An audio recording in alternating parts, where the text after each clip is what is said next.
Alright guys, welcome back. Now that we have this bike welded up here, we're going to look at ride height.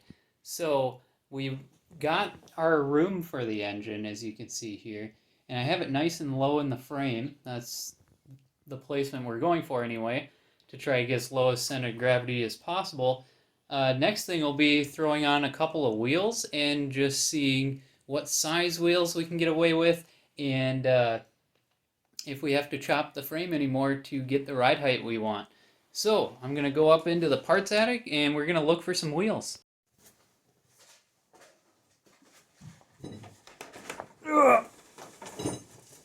Alright, we are in the attic. So we have a lot of wheels to choose from here. Whether or not they are true doesn't really matter. All we're looking for is the right diameter. I believe this is the original rear wheel off of that bike. I think, oh, that even still works. So I'm not sure why the wheels got taken off, to be honest. So I'm going to put this wheel on the back, and then, oh, yep, way back in the corner there, that's the front wheel. Awesome. So I'm going to throw on these original 26-inch rims and see if we can get the tires to hold air and see how the bike looks. And then this is always the sketchy part. I'm trying to figure out how to get the parts down without knocking down the ladder and being stuck up here. Well, I'm kind of surprised these old gum wall tires and probably really old tubes, definitely not original, but the tires are, they actually hold air. I got 30 pounds in them right now, and I don't hear any hissing or anything, so. Okay, so as you can see here, we have way too much height, and the front is no longer level here. We now have a slant, and we want that level for our engine so that it oils properly. You could probably tilt it back another 5-10 degrees, whatever. It would probably still run, but I want it to be perfectly level, just for the sake of, I don't know, the way it's supposed to be, I guess, if that really matters. Anyway, we are good here. I was a little worried about this because I kind of winged it, but we still have great tire clearance up front, so that's good. However, yeah, I think we might have somehow lost a little bit of rake when I welded the frame into its new shape, so we are going to have to make that up. Now, I don't want to recut this frame because it's square and it fits nice, so I mean, I could just notch it here, tilt it back, or I could do it on the fork side as well. But either way, that front wheel needs to come out and forward in order to get us lower. And then also, the rear, this isn't a bad height for the rear. I mean, it looks kind of cool the way it's, you know, slanted back like that, kind of bobber style, but the problem with that is we're going to have about 30 pounds of engine. Ooh, forgot it's resting on that, with the uppermost part way up there, so we're going to want it lower than that. So for our actual height, the lowest point is 9 inches.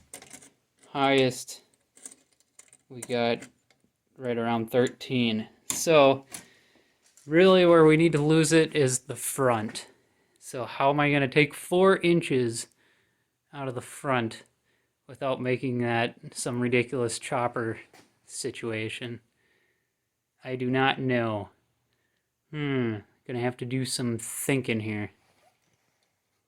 Alright, so after much debate, we are going to go for the crazy chopper style. Going to, oh boy, let's see. So I'm going to cut here and here, and that'll take out about 1 inch out of the top bar. And then I'm going to V-notch the bottom bar, fold that in until it meets up, re-weld there, weld that seam. And then we are also going to take out 3/4 of an inch from the bottom of the sticker to that mark on each side of the fork.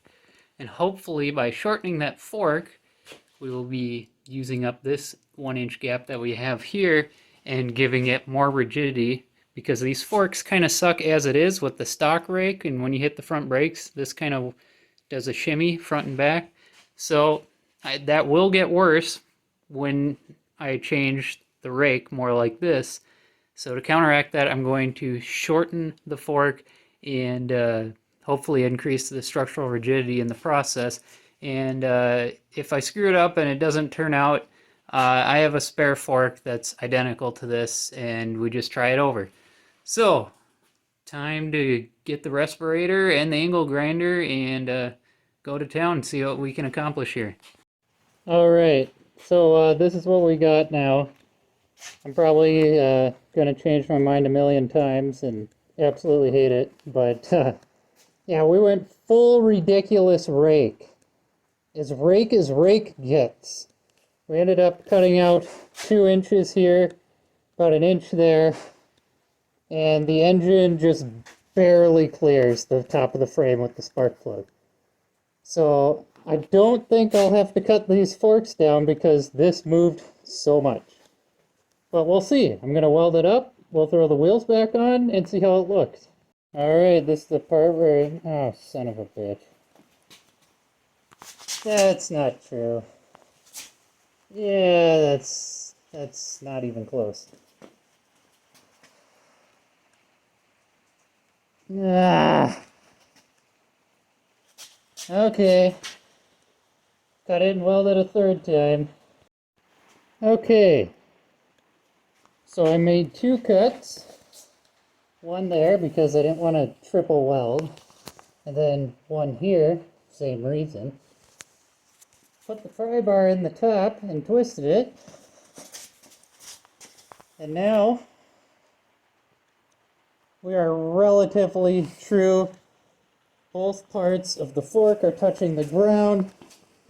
I'm going to weld it as it is and stop while I'm ahead. Okay, we are reasonably true again. Don't mind that pipe bent over to the side. I do not pretend to be an expert welder by any means, but that is done and solid again. So let's throw on some wheels and see how it looks. Hey guys, it's a new day and I just threw the wheels on the bike. Yeah, I wasn't sure it was going to be good, but this is freaking awesome, guys. For real. Let me switch around the camera and show you. Bam. That is our new stance. That is awesome.